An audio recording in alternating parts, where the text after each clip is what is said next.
चाहिँ अब त्यहाँ मामा उभिएर केही भन्नुहोस् न यसको बारेमा अलिकति भनिदिनु।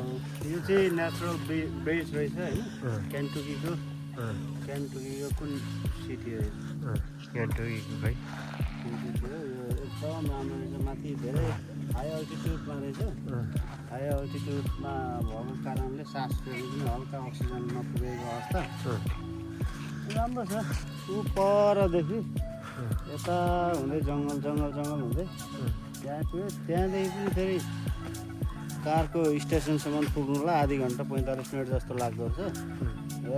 धेरै आज धेरै राम्रो भयो। एक्सर्साइजले जाउँ अब हामी जङ्गलको बाटो।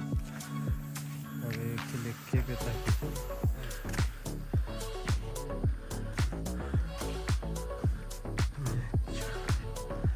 Natural bridge.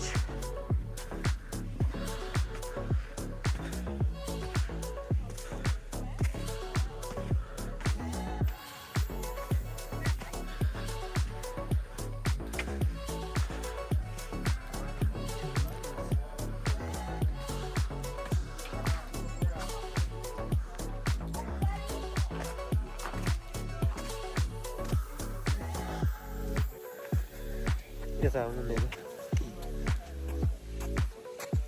यो चाहिँ नेचुरल ब्रिज हो होइन, यस्तो दामी छ। इन्भाइरोमेन्ट दामी छ होइन, एटमोस्फियर दामी छ, फ्रेस हावा।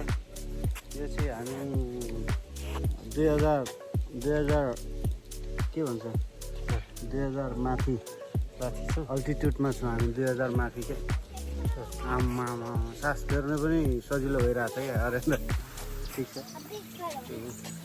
यति